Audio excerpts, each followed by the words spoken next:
एक गांव में एक आम का बाग था। उस बाग में बहुत रसीले और स्वादिष्ट आम लगते थे। इसी कारण बहुत दूर दूर से लोग उस बाग में आम खाने आते थे। उस बाग का मालिक दीनू भी धीरे धीरे आम बेच बेच कर अमीर बन गया था। एक दिन दो गांव वाले उस बाग में आम खाने आते हैं। भैया, एक बात तो है, इस बाग के आम जैसे आम मैंने कहीं नहीं खाए। बहुत मीठे और स्वादिष्ट हैं। वाह वाह वाह वाह वाह, मजा आ गया खा के।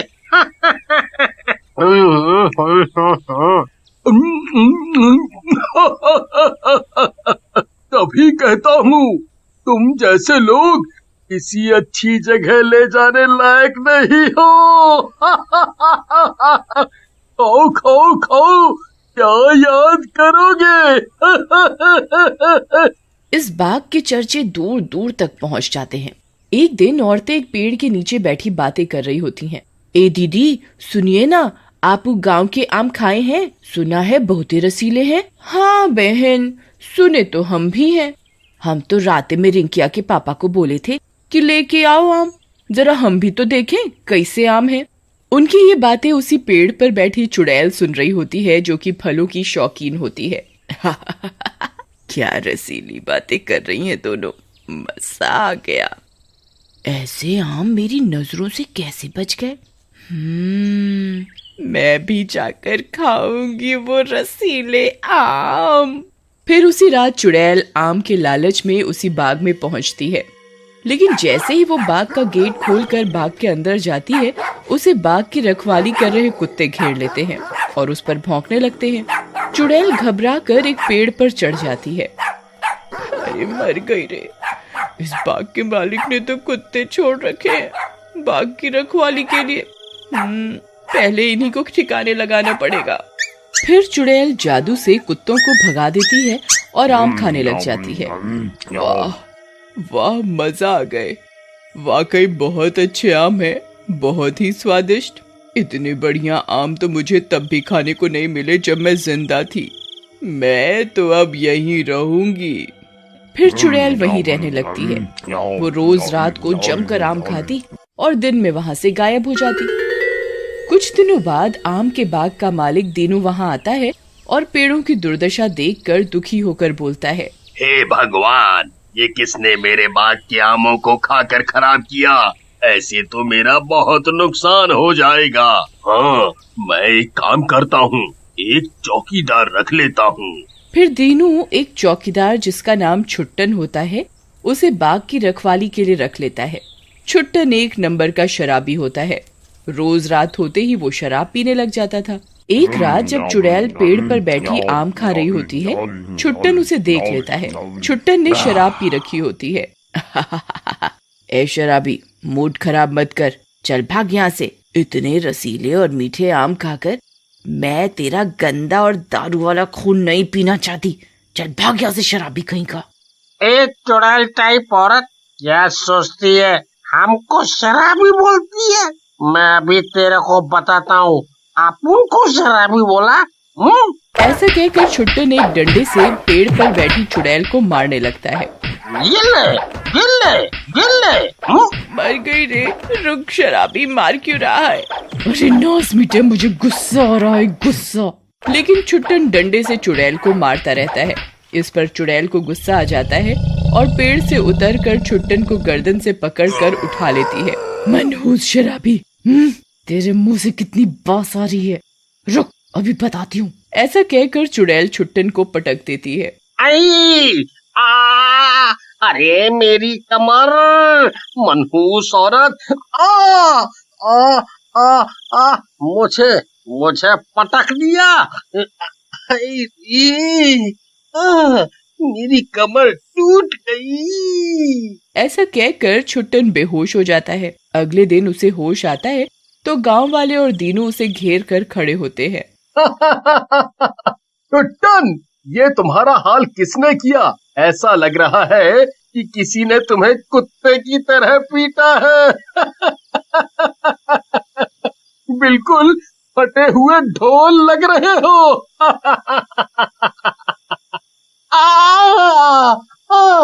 अरे मर गया। अरे देखो देखो राजू भैया, मजाक ना करो, बहुत जोर से पटका है उस चांडाल औरत ने, बहुत ताकतवर थी वो। हमका तो लागत है दोनों चुड़ैल रही वो। हाय मेरी कमर। क्या भैया, दारू पीकर यहाँ वहाँ गिरते हो और चुड़ैलों की कहानियां बनाते हो? तुम भी ना, चलो जाओ और घर जाकर आराम करो। चुड़ैल। ऐसा कहकर सारे गांव वाले और दीनू वहां से। उसी रात दीनू अपने कमरे में सो रहा होता है, लेकिन उसे छुट्टन की बातें सोने नहीं देती। वो रात में ही अपने बाग में चला जाता है। वहां उसे किसी के कुछ खाने की आवाजें आती हैं। दीनू आवाज की दिशा में बढ़ता है। कौन कौन है वहाँ और क्या खा रहा है? सामने आओ, मैं इस बाग का मालिक हूँ, बाहर आओ। दीनू की आवाज सुनकर चुड़ैल सामने आ जाती है। उसके दोनों हाथों में आम होते हैं। तुमने पुकारा और हम चले आए, तुमने पुकारा और हम चले आए, आम हथेली पे ले आई रे, तुमने पुकारा और हम चले आए।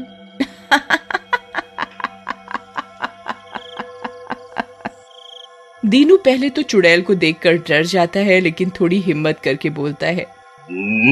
देखो, तुम जो कोई भी हो, मेरे बाग के आम खाना बंद करो, नहीं तो मैं पुलिस को बुला लूंगा। वैसे भी चोरी करना बुरी बात है। पुलिस को बुलाएगा चुड़ैल से लड़ने के लिए? ये अच्छा है।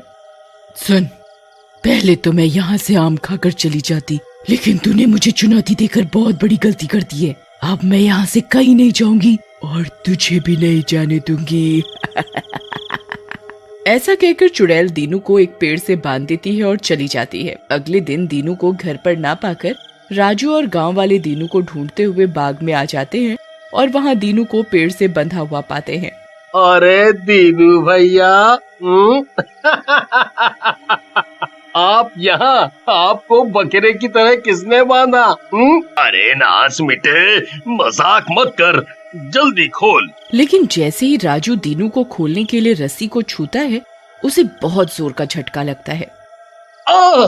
अरे मर गया। अरे इसमें से तो करंट दौड़ रहा है। बाप रे, मैं तो मरते मरते बचा। फिर दीनू राजू और गांव वालों को रात की पूरी घटना बताता है। अरे दीनू भैया, ये तो चुड़ैल का मसला है और इससे तो कोई बाबा या फकीर ही निपट सकता है। हाँ, है मेरी जान पहचान का एक बाबा, मैं अभी उसे बुला कर लाता हूँ। फिर राजू बाबा के पास जाता है और उसे सारी बात बताता है। ये बात है? अरे ये तो मेरे बाएं हाथ का खेल है। चलो अभी सब ठीक कर देता हूँ। ऐसा कहकर वो बाबा राजू के साथ आम के बाग में आता है। तब तक रात हो जाती है और चुड़ैल भी वहाँ आ जाती है। चुड़ैल को देखकर बाबा बोलता है, ए चुड़ैल, छोड़ दे इस दीनू को, नहीं तो मैं तुझे अभी बकरी बना दूंगा। तो मैंने कब आपको रोका है? लेकिन जैसे ही बाबा दीनू को खोलने की कोशिश करता है, चुड़ैल अपने जादू से बाबा को भी दीनू के साथ बांध देती है। ये देखकर राजू और गांव वाले वहाँ से भागने लगते हैं। अरे राजू भैया, ये जोकर बाबा कहाँ से पकड़ लाए? चुड़ैल ने तो इसे ही बांध दिया, अब क्या करेंगे हम? लगता है ये कोई जूनियर बाबा है। कोई सीनियर बाबा बुलाना पड़ेगा जो इस चुड़ैल से निपटेगा। फिर राजू भागते हुए एक बूढ़े बाबा के पास पहुंचता है। बाबा तपस्या कर रहे होते हैं। बाबा, उठो बाबा, लोगों की जान बचाओ, मेरे दोस्त की जान खतरे में है। बेटा, मुझे सब पता है, तुम एक काम करो, ये सेब लो और उस चुड़ैल को खिला दो। इस सेब के खाते ही चुड़ैल का जादू टूट जाएगा और वो पाखंडी बाबा और तुम्हारा दोस्त आजाद हो जाएगा। राजू वो सेब लेकर वापस बाग में पहुंचता है। उसे देखकर चुड़ैल को गुस्सा आ जाता है। तू फिर आ गया यहाँ, लगता है इन दोनों के साथ तू भी मरना चाहता है। राजू चुड़ैल को सेब दिखाकर बोलता है, चुड़ैल जी, मुझे पता है मरना तो है ही, लेकिन मैं इस दुनिया का सबसे मीठा सेब अपने दोस्त के सामने खाना चाहता था। बहुत घमंड है इसे अपने आम के बाग का। मुझे ये सेब खा लेने दो, फिर मारना। तू तो मुझसे भी बड़ा चुड़ैल है। लेकिन राजू, अब तो ये सेब मैं ही खाऊंगी। मेरे रहते इस दुनिया का सबसे मीठा सेब कौन खा सकता है? नहीं नहीं, ऐसा मत करो चुड़ैल जी। लेकिन लालचवश चुड़ैल राजू के हाथ से सेब ले लेती है और खाने लगती है। सच में छोकरे, ये तो वाकई दुनिया का सबसे मीठा सेब है। वाह, मजा ही आ गया, वाह। लेकिन तभी चुड़ैल के पेट में दर्द होने लगता है और वो गायब होने लगती है। क्या खिला दिया दुष्टो तुमने? मैं कहाँ गायब हो रही हूँ? मर गई रे।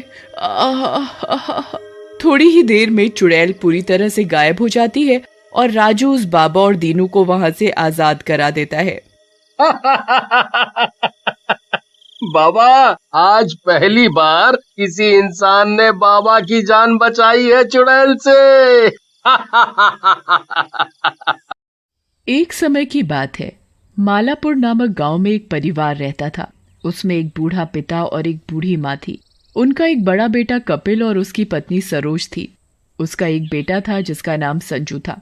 वो बहुत ही नालायक था। उनका एक छोटा बेटा दीपक और उसकी पत्नी सपना थी। उसके एक बेटा था जिसका नाम किशन था, जो बहुत ही समझदार और होशियार था, लेकिन उसे कोई भी प्यार नहीं करता था क्योंकि वो एक किन्नर था। उसके किन्नर होने की वजह से सब दीपक और सपना को भी उल्टा सीधा बोलते थे, जबकि सब लोग संजू को ही प्यार करते थे।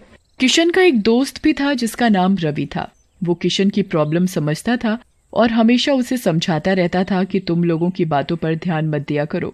लेकिन सभी लोग उससे नफरत करते थे क्योंकि वो लड़कियों की तरह रहता था। इसी वजह से सभी लोग उसका मजाक उड़ाते थे। वो अपने इस स्वभाव की वजह से बहुत परेशान रहता था। एक दिन की बात है। संजू किशन से कहता है, अरे ओए किशन, मेरे लिए खाना तो ला दे और मेरे कपड़े प्रेस कर दे। मेरा कमरा भी साफ कर देना। वैसे भी तुझे लड़कियों वाले काम करने में अच्छा लगता है। भैया, आप ऐसे क्यों बोल रहे हो? मैं भी तो लड़का हूँ, पर काम तो तेरे सारे लड़कियों वाले हैं। चल जल्दी से मेरा काम कर और जा यहाँ से। किशन संजू का काम करके नहाने चला जाता है और नहाने के बाद उसका मन करता है कि वो सलवार सूट पहन ले, और वो सलवार सूट पहनकर अच्छे से तैयार हो जाता है। तभी उसके दादा दादी किशन को आवाज लगाते हैं और कहते हैं, किशन, मेरा चश्मा तो लाना। अभी लाया दादाजी। ये क्या हाल बना रखा है? तू नहीं सुधरेगा, अभी तुझे लड़की बनवाता हूँ। और ये कहकर दादाजी किशन को मारने लगते हैं। दादाजी, मुझे मत मारो। मैंने क्या किया है? आप मुझे क्यों मार रहे हो?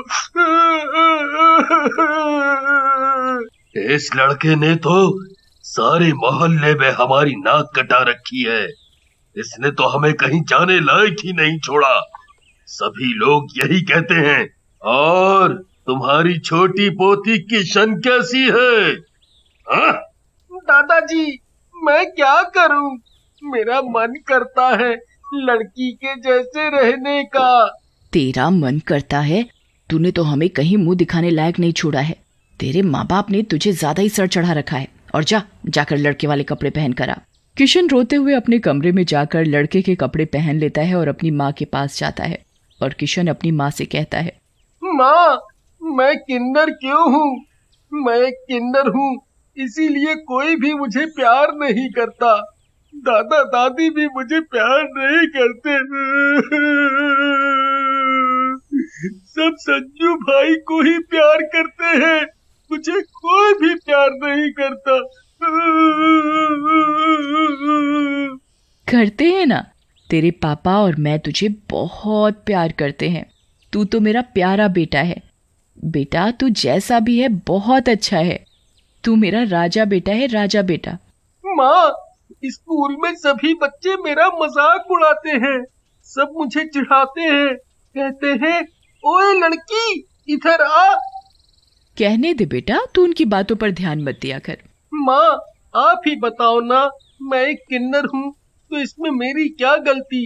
मेरा भी मन करता है कि मैं लड़कियों की तरह कपड़े पहनूं, लड़कियों की तरह सजूं संवरूं। बेटा तेरा इसमें कोई दोष नहीं है, पर समाज लड़कों को लड़कियों की तरह बनकर रहने में गलत मानता है। माँ कल हमारे स्कूल में पार्टी है, पर मैं पार्टी में नहीं जाऊंगा। क्यों नहीं जाओगे? माँ बच्चे मेरा मजाक उड़ाएंगे और बोलेंगे आ गया लड़की, मैं नहीं जाऊंगा।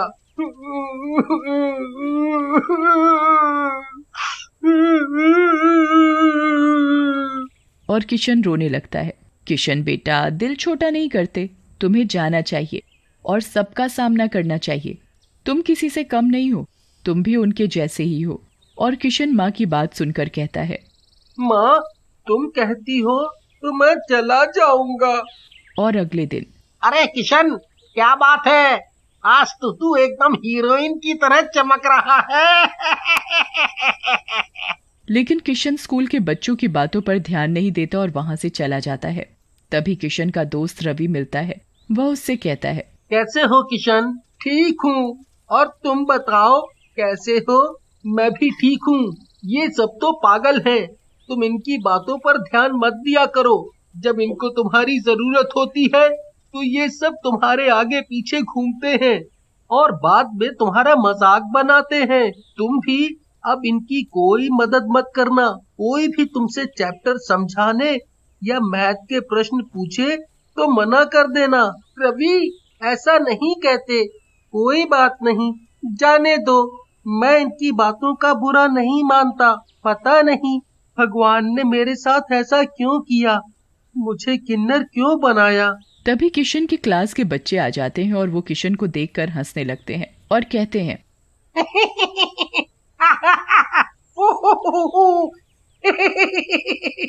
किशन क्या बात है, आज पार्टी में तुम सूट पहनकर नहीं आए और लिपस्टिक भी नहीं लगाई है? और सब जोर जोर से हंसने लगते हैं। ये देख रवि सभी बच्चों को डांट कर चुप करता है और कहता है, तुम्हें इस तरह किशन का मजाक नहीं उड़ाना चाहिए। जब तुम्हें किशन से कुछ पूछना या समझना होता है तो किशन भाई बता दो। अब तुम उसका मजाक बना रहे हो, ये गलत है। इसमें किशन की क्या गलती है, वो भी हमारी ही तरह है। जाने दो रवि। ये कहकर किशन वहां से चला जाता और वो एक नदी के किनारे जाकर रोने लगता है।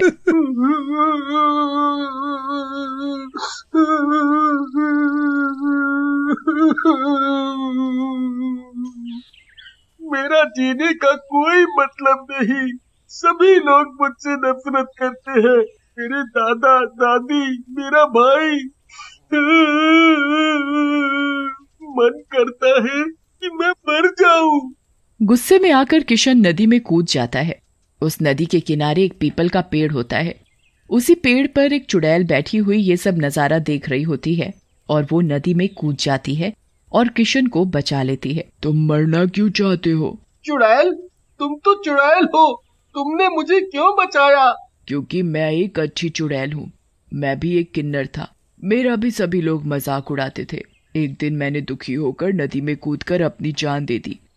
मेरे मरने के बाद मेरे माँ बाप ये सदमा बर्दाश्त नहीं कर पाए और वो भी मर गए। तब से मैं चुड़ैल बनकर इसी पेड़ पर बैठी हूँ। मुझे मर जाने दिया होता, मैं जीना नहीं चाहता। सभी लोग मेरा मजाक उड़ाते हैं क्योंकि मैं एक किन्नर हूँ। किन्नर होना क्या गुनाह है? मेरे भैया, मेरे दादा दादी, मेरे दोस्त सभी मुझे लड़की कहकर चिढ़ाते हैं।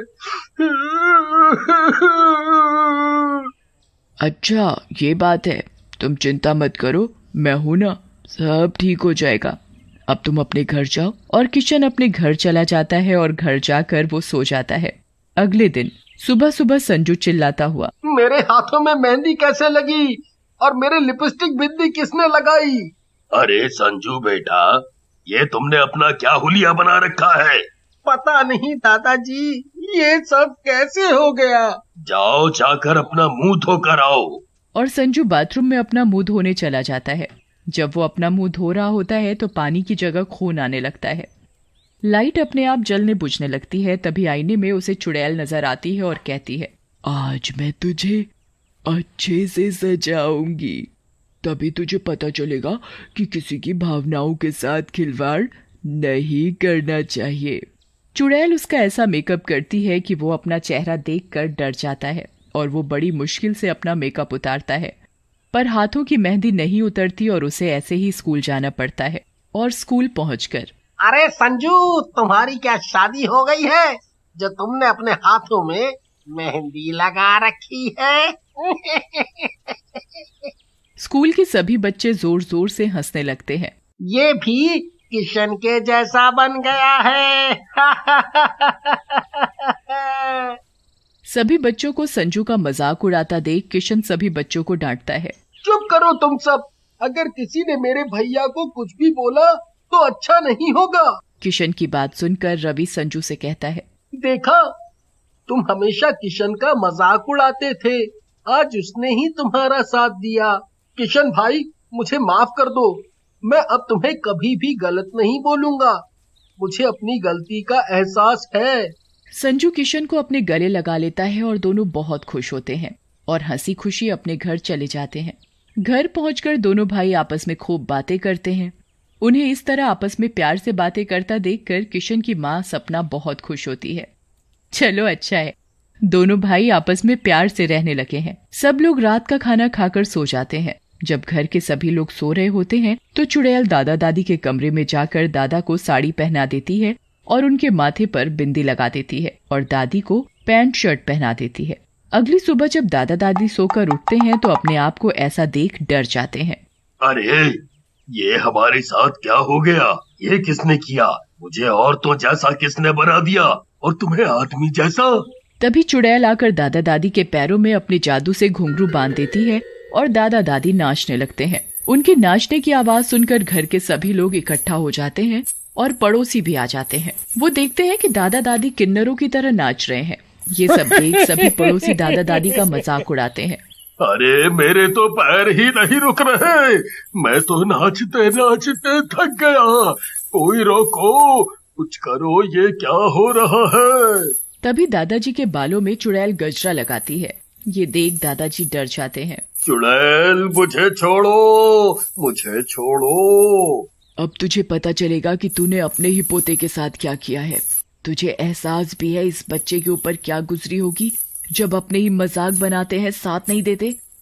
मेरे दादा दादी को छोड़ दो, वो मेरे दादा दादी हैं, मैं उनके साथ ये सब होते नहीं देख सकता। देखा, ये तुम्हारा पोता आज तुम्हें ही बचा रहा है। हमें माफ कर दो, अब हम कभी भी किशन का मजाक नहीं उड़ाएंगे, उसकी भावनाओं की कदर करेंगे। दादा दादी और घर के सभी परिवार वाले किशन को गले लगा लेते हैं और किशन को खूब प्यार करते हैं। अगली सुबह, किशन, स्कूल के लिए लेट हो रहा है, जल्दी करो। जी भैया। और दोनों साथ साथ स्कूल जाते हैं। स्कूल पहुंचकर संजू और किशन देखते हैं कि जो बच्चे किशन का मजाक उड़ाते थे वो सभी लड़कियों की तरह बने हुए हैं।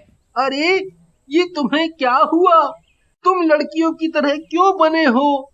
उन सब की ये हालत चुड़ैल ने की होती है। ये सब मेरे दोस्त हैं, इन्हें ठीक कर दो, मुझे इनकी ये हालत देखकर अच्छा नहीं लग रहा। चुड़ैल सभी बच्चों के सामने आती है। देखा तुमने, तुम सभी किशन को लड़की कहकर चिढ़ाते थे, आज वो ही तुम्हारी मदद कर रहा है। स्कूल के बच्चे किशन से माफी मांगते हैं। हमें माफ कर दो, अब हम कभी भी तुम्हारा मजाक नहीं उड़ाएंगे। हमें पता चल गया कितनी तकलीफ होती है जब किसी लड़के को लड़की कहा जाता है। हम किसी भी किन्नर का मजाक नहीं उड़ाएंगे। सभी बच्चे किशन को गले लगाते हुए अपना दोस्त बना लेते हैं। ये सब देख चुड़ैल खुश होती है। चुड़ैल को भी एक नेक काम करने से मुक्ति मिल जाती है और वो आसमान में गायब